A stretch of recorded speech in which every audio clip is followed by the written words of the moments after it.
పవిత్రాత్మ నామమున ఆమెన్. జ్ఞానవాణి శ్రోతలకు శుభోదయం. ఈరోజు సత్యసభ పునీత రైవండ్ నొన్నాటస్ గారి పండుగను కొనియాడు సందర్భంలో మనము వారిని గురించి తెలుసుకోబోతున్నాము. వీరు మత సాక్షి, కార్డినలు, ప్రసవవేదన మహిళల పాలక పునీతులు.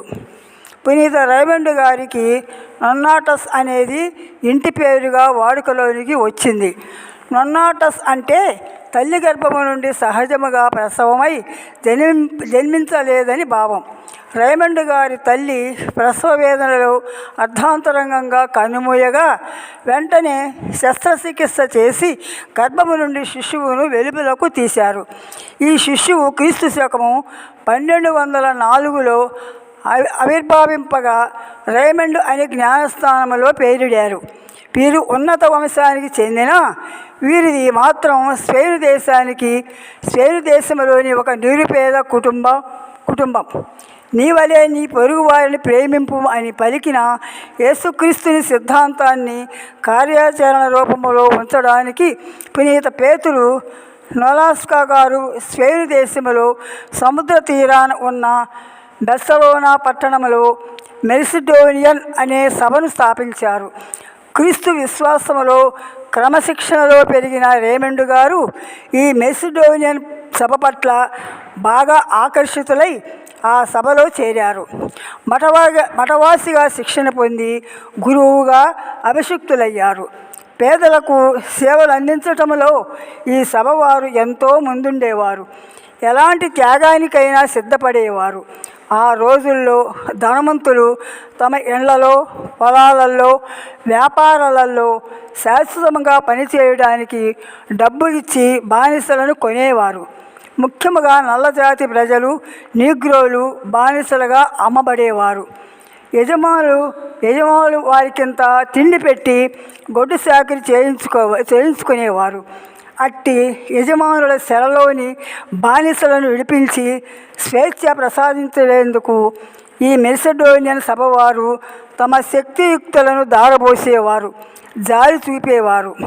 పునీత రైమండ్ నొన్నాటస్ గారు కూడా తమ జీవితంలో ఎక్కువ భాగం ఈ బానిసలను విడిపించడానికి అవసరపడినంత ధనాన్ని పోగు చేయడానికి వాడవాడలా వీధి తిరిగి భిక్షమడిగేవారు. దాన ధర్మాలను స్వీకరించేవారు. ఆ విరాళం సొమ్మును యజమానులకిచ్చి ఎందరో క్రైస్తవ బానిసలకు విముక్తిని ప్రసాదించేవాళ్ళు. రైమండ్ గారి సమర్థత, సభ నియమావళి పట్ల నిబద్ధత నెరిగిన పెద్దలు వీరికి సభశ్రేష్ఠులుగా నియమించారు. సభశ్రేష్ఠులుగా వీరు రెట్టింపు ఉత్సాహంతో అనేక మంది బానిసలను వెల ఇచ్చి విడిపించేవారు. క్రీస్తు శకము 1239లో తమ మాతృదేశమైన స్పెయిన్కు తిరిగి వచ్చారు. అప్పటి జగద్గురువు 9వ గ్రెగోరి పాపు గారు వీరి సేవా దీక్ష, త్యాగ జీవితమును తెలుసుకొని వీరికి కార్డినల్ పదవిని కట్టబెట్టారు. ఆ మరుసటి సంవత్సరం రోము నగరానికి ప్రయాణమై మార్గమధ్యములో తమ 36వ ఏట క్రీస్తు శకము 1240 ఆగస్టు 30న స్వర్గస్థులైనారు. క్రీస్తు శకము 1651లో అలెగ్జాండర్ జగద్గురువులు వీరిని పునీతులుగా వెల్లడించి కొనియాడారు. ప్రసవ వేదనలో ఉన్న మహిళలు, మంత్రసానులు, తప్పుడు నేరాలు మోపబడిన వాళ్ళు పునీత రైమండ్ గారిని ప్రార్థిస్తే తగు సహాయం పొందుతారని విశ్వాసులకు గట్టి నమ్మకం.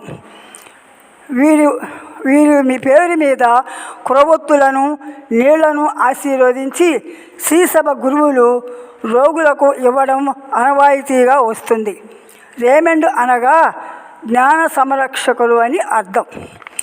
ప్రియమైన సహోదరులారా, ఈ దినము మనము ధ్యానించవలసిన విషయమేమనగా మన జ్ఞాన సంరక్షకులైన పునీత రైమండ్ గారి మధ్యస్థ ప్రార్థనలో వ్యాధులతో బాధపడుతున్న ప్రతి ఒక్కరికి స్వస్థత కలగాలని మరియు అనేక బంధనాలలో బాధపడుతున్న వారికి విముక్తి కలగాలని మన పరలోక తండ్రిని ప్రార్థించుకుందాము. ఆమెన్.